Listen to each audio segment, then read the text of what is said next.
A wise woman once said, "Get out right now. It's the end of you and me." She should have said, "It's the end of your term here." We're talking McCarthy. It'll make sense later, if it doesn't already make sense now.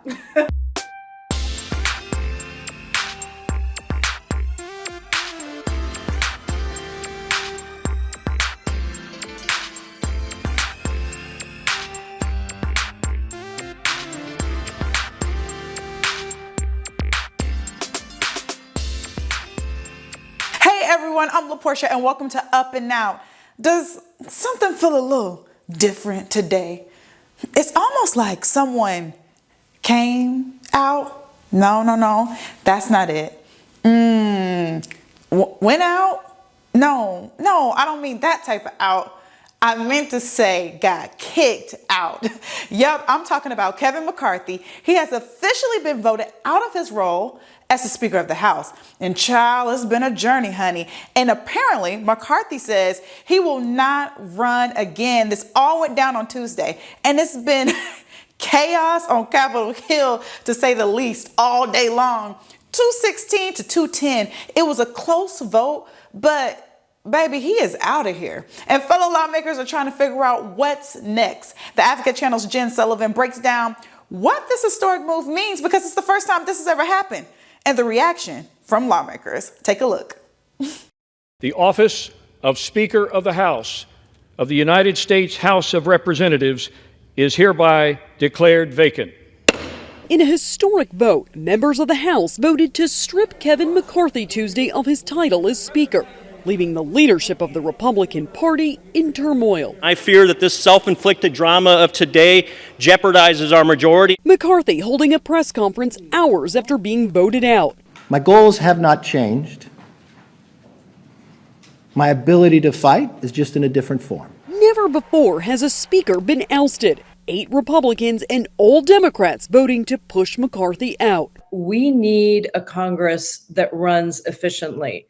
But we cannot be responsible for a governing party that cannot govern. The push to remove McCarthy was fueled by Florida Congressman Matt Gaetz and other conservative Republicans, accusing the California congressman of placating Democrats. I think that this represents the ripping off of the Band-Aid, and that's what we need to do to get back on track. The move comes days after McCarthy cut a deal with Democrats to push through a temporary spending bill and avoid a government shutdown.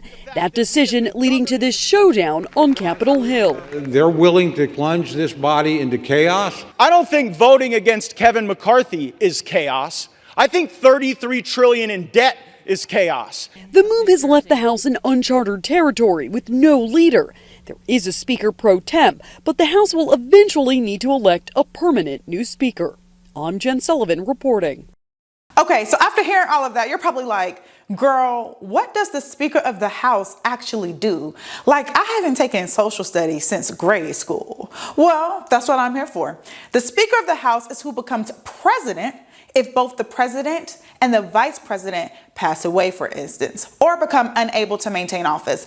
It's given Succession. The show is so good. Have y'all seen it? It's on Netflix. You should binge it. Okay, so the Speaker of the House is selected by the full House membership. So everyone gets to vote on who takes that position. All right, here are the 3 important functions of the Speaker of the House. And please remember, I'm paraphrasing. There's a lot, all right? 1, they speak for the majority party of the House. They also work closely with the House Rules Committee. And what's important about that is that the committee structures floor debates. So it's essentially one of the main barriers, if you will, to making sure the issues we care about are heard on the floor so they can be dealt with and laws can go into effect. 2nd, the Speaker of the House is kind of like your manager at work. They're there to manage floor business and navigate the legislative rules that already are put in place, which is extremely important because there are 435 reps in the House of Representatives. So order is a definitely necessary. Order in the House, order in the House.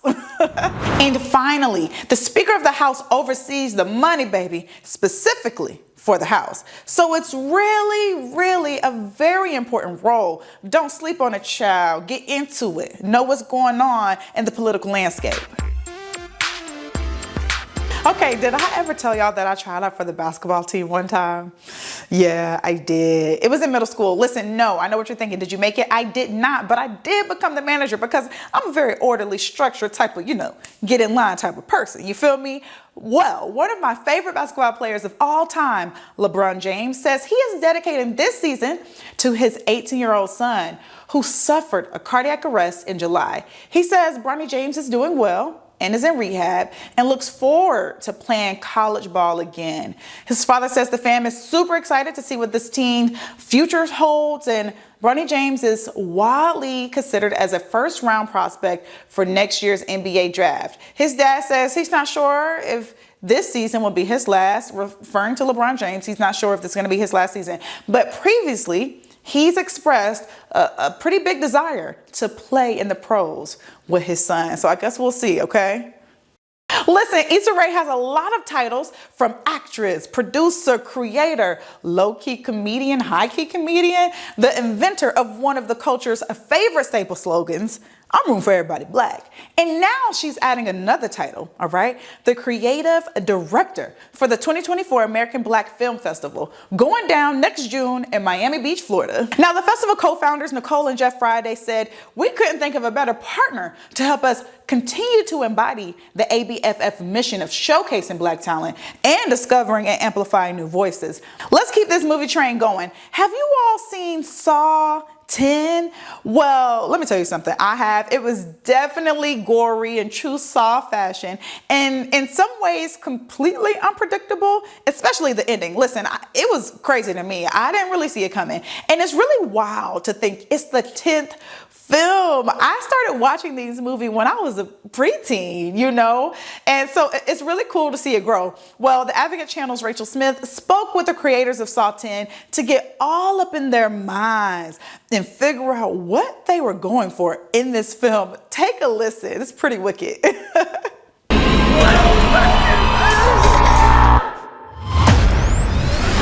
Hello, everyone. It's time to play a game.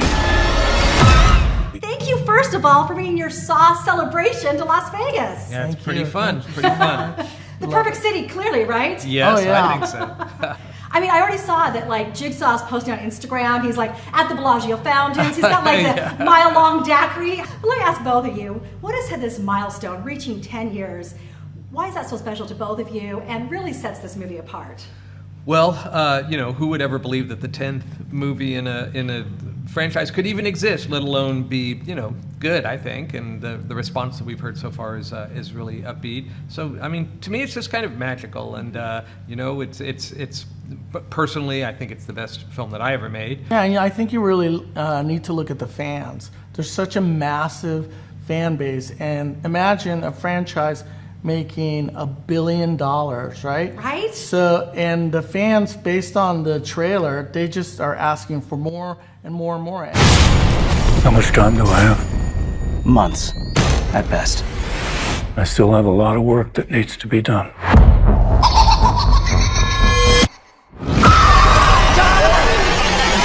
For millions of people all around the world, Saw is the most terrifying movie they have ever seen. So I'm curious for both of you, what is that one movie for both of you growing up that scared you beyond belief? I mean, for me, I was very scared by Jaws. When yeah. my little brother and I snuck in and had to sleep in our parents' bedroom that night. I saw The Omen, and when I saw The Omen, that really affected me because I believed it. You all pretended to cure me, but what I have planned for each of you is very real. Right? We're really proud of this movie, though, because we had two things to do with this, two goals. One of which is to get the OG Saw fans back. And the other thing we want to do is create a film, since it's been so long, that kids who have never seen a Saw movie could just see this without seeing other movies and just walk in and understand it. Tobin Bell is the heart and soul of Saw. So good. How do you do a Saw movie without Tobin? And this is an homage to, this is John Kramer's story. We went back in time. Tobin's probably in this movie more than the last 5 movies combined. Yeah. Yeah, we did a lot. And, the audience loves him. The audience loves Shawnee. There's some surprises in the movie that we're not going to give away just yet. There cases sure are. airs beforehand. There are other actors from previous Saw movies that have called saying, hey, well, since you've gotten back and, you know, I didn't still die, alive. then, yeah, I'm still alive. Can I be in the next one?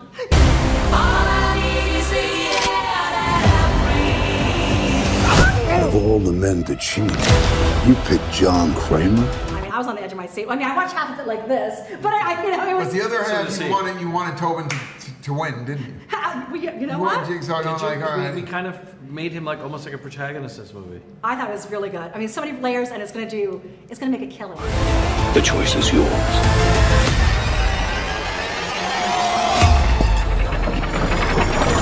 Listen, always remember, okay? Play stupid games and you just may win a stupid prize. And that's on McCarthy. All right? See you tomorrow, girls. Peace out. A-Town down.